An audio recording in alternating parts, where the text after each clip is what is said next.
Thank you, Dr. Friedman. That was wonderful. I've heard Dr. Friedman twice before, and he just keeps getting better. Thanks very much. Dr. Friedman is one of the evidences that I would cite for a thesis that I've been developing. I haven't mentioned it in public before, but I have this suspicion that in the recent primary we had more good candidates than there were offices for them to win.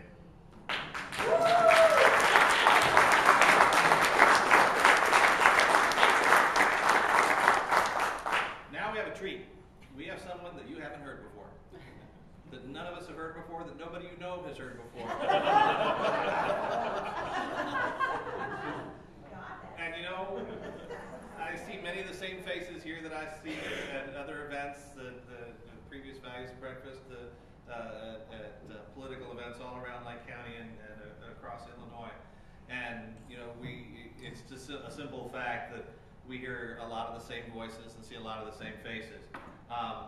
The speaker we're going to hear next, I first met her at the Palatine Tea Party on the 4th of July in 2009. She and her sisters and the Daughters of the Immaculata began to get some press coverage as three nuns in blue in a crowd of patriotic red, white, and blue, waving both American flags and Gadsden flags. Will tend to get.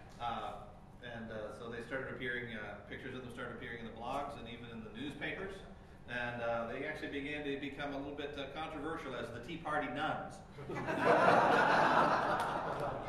A brief conversation I had with Mother Patrick at Marytown for the Institute on Religious Life when I was privileged to visit that event convinced me that she and this order have something to say. And I wanted to create a venue for that. So please welcome Mother Patrick from the Daughters of the Immaculata.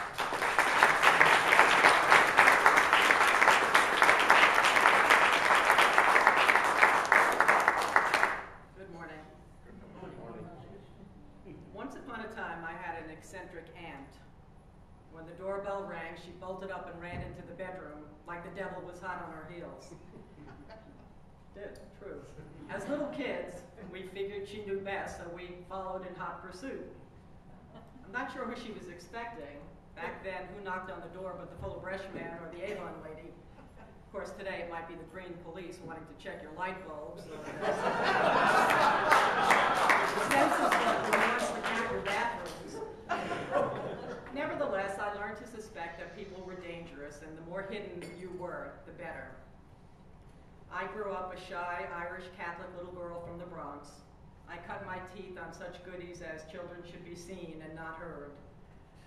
I was happy to be the silent, invisible child, and any hint of public speaking or class participation sent me into tremors of fear and anxiety. So what, other than Paul Mitchell, would drive me to be here today, scared as I am? Two reasons, really. The first is my devotion to the patron saint of my religious community. His name is Maximilian Kolbe. He was a Polish Franciscan priest who lived during the time of Hitler and the Nazis. Kolbe was fearless in speaking out against and publishing criticisms against the evils of socialism. He drew and published cartoons depicting Hitler as such things as a glutton devouring one plate or country after another, as a street thug, that sounds familiar, and yet again as a fierce dog. Maximilian's courage and creativity won him an extended stay in Auschwitz. St. Max once said, "Is it wise that while our enemies seek to gain the mastery over us, we remain docile, trusting in prayer, alone, and neglecting deeds?" This is the man whose footsteps I follow. I have to be here today. And yes, I'm afraid to be up here. But the second reason I agreed to share with you today is that I'm even more afraid of something else.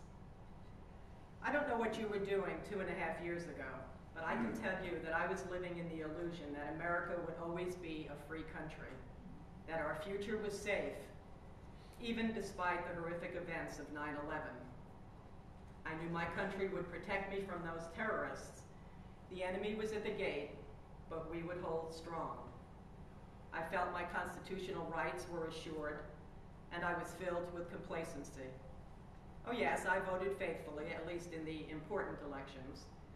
Beyond that, I didn't listen to much news, had never considered contacting a member of Congress, had never donated to a public campaign, and had never attended a political rally.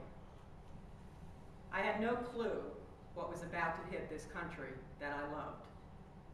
I had no clue that the enemy was already inside the gates. 2.5 years ago, I was concerned about finding just the right shade of blue and the best fabric for this religious garb I wear. Today, I'm concerned that one day, in the not so far future, I won't be allowed to wear it in public at all. 2.5 years ago, my big decision on health care was what plan to choose. What was best, what was least expensive. Today, I wonder if I'll be fined or jailed for refusing to sign up for a program that pays for murdering babies in their mother's wombs.